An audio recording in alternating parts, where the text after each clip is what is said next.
I come to the chapel because no one else does. This is my chapel. I don't always know if I will gain access to it or if I will be chased out. I remember the time I first visited this chapel. The story begins the day before. I'd been walking on Northern Boulevard near the intersection of Woodside Avenue. I saw a truck. On the side of the truck were the words, Normandin Transit. It's the name of a company that does transit stuff. I found some humor in the name. It was my father's first name and middle initial. It was Norman D. So I read it as Norman D. in transit. I took a picture of the truck and I went home and emailed it to my dad. He responded almost immediately. That in itself was unusual. He usually took a couple of days to think about his responses to emails.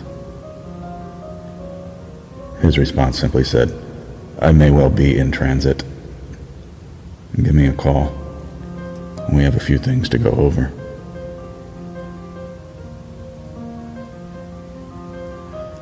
Those few things we had to go over was a reference to his 800-page living trust document.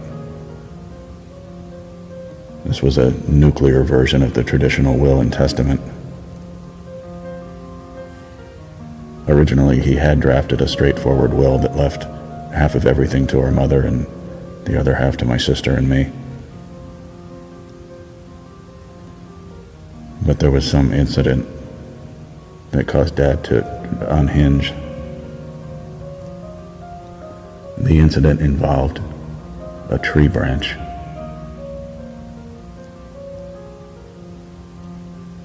So he hired an attorney to draft a complex document which did everything within legal boundaries to make sure our mother got nothing. They were never officially divorced. And in Florida, it was almost impossible to write your legal wife or husband out of your will. But he managed to do it.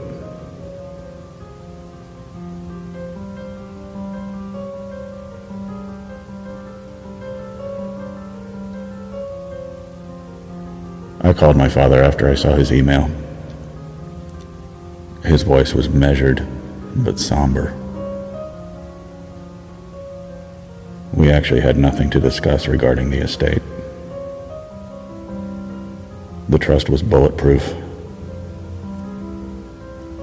unlike other things. Every J had been dotted and every H crossed. We had been over this dozens of times. There were no loose ends and no loose lips. He wanted to know if I was all right. He asked over and over if everything was okay and if I was settled. He wanted to know if I was happy with my life.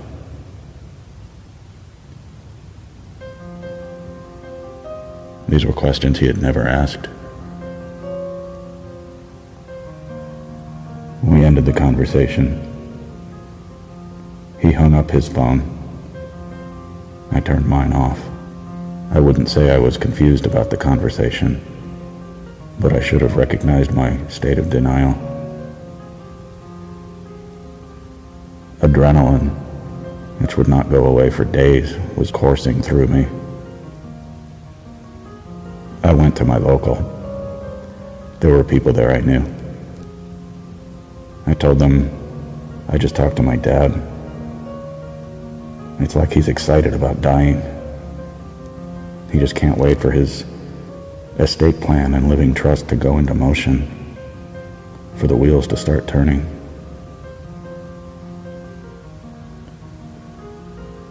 As I spoke, I noticed a woman sitting alone at the bar.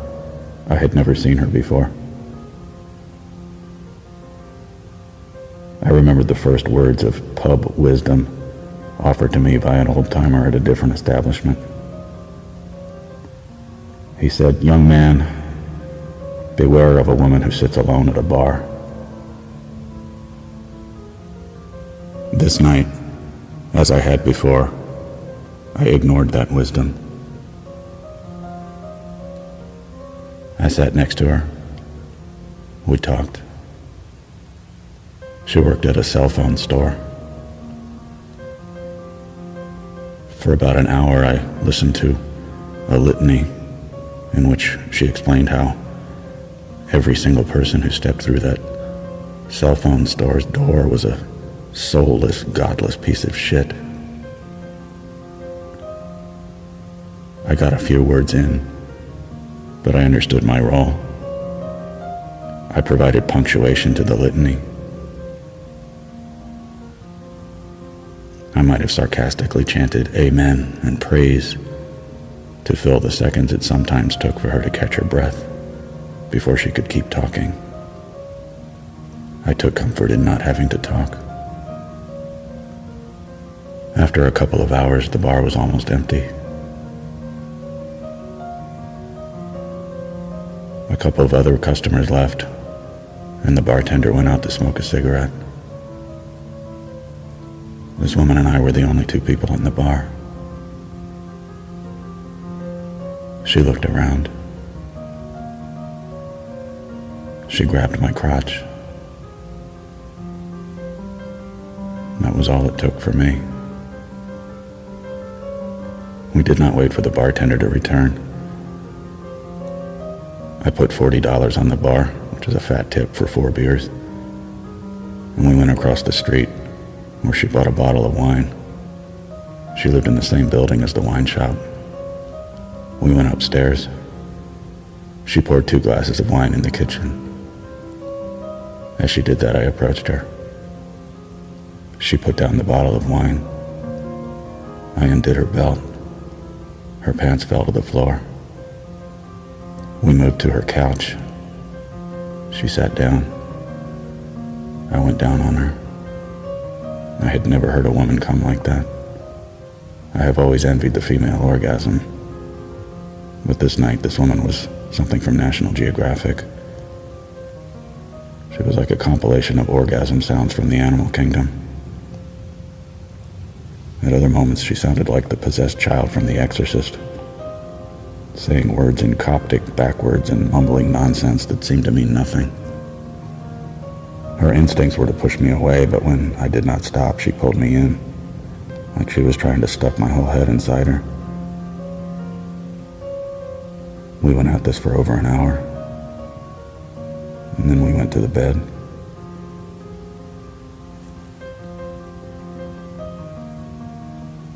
There were no curtains in her apartment. I was woken up by the sun rising. I had arrived here with nothing but my shirt, shoes, and pants, and after I found them, that was all with which I left. I drank both glasses of wine she had poured the night before. Before the alcohol could hit me, I stepped toward the front door of her apartment. The wood floor creaked under my feet, and the front door's hinges complained as I opened it. I stepped into the hallway. I could see her sleeping on her bed. I shut the door. I never saw her again. It was the best cunt I ever had. The adrenaline had never left. I had barely slept. I walked past the bar where she and I had met. In my mouth was the taste of her intermixed with the wine I had just absorbed. It would stay with me for days. I walked on 33rd Street toward Northern Boulevard. It was early morning, but already it was hot as hell. I didn't think I had a destination in mind, but inevitably, in those days, all roads seemed to lead here, to Calvary. When the gates opened, I came to the chapel. I sat here. Here or there, an ambulance siren might leak through, or a popping noise, of the building itself would make me think that the building had a heartbeat or a pulse, a very erratic heartbeat.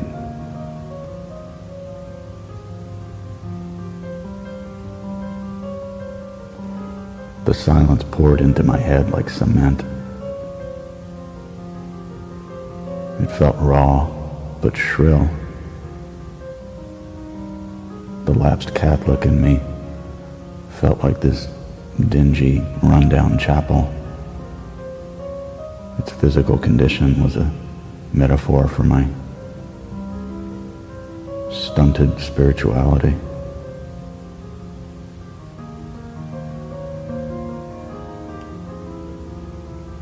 And through this encroaching panic, I could barely hear what should have been loud and clear. My cell phone was ringing.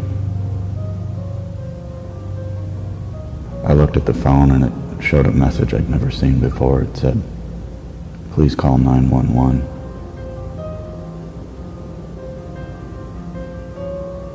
I had seen a headline earlier that week that there had been some kind of wide-scale hack on the 911 emergency network. All I saw was the headline, but it was enough to make me ignore the call. But then the call came again, and I ignored it again. And then another call came, this time from a number in the 386 area code. That's the area code that my dad called from. This time I answered, and somebody identifying themselves as a police investigator identified themselves.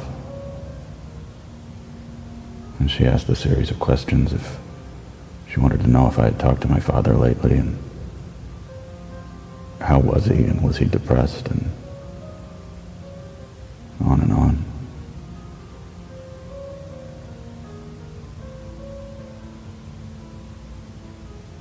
And just as my state of denial might have been about to break, she told me that he had just committed suicide.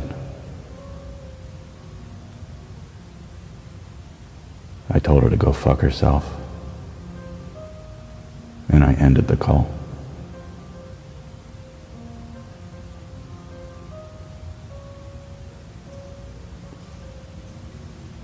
Seconds later, the phone rang again.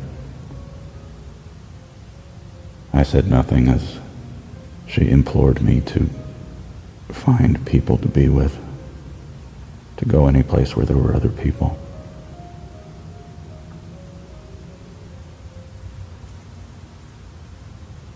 In a separate conversation later that day, I would apologize for my outburst. She said she didn't even know what I was talking about.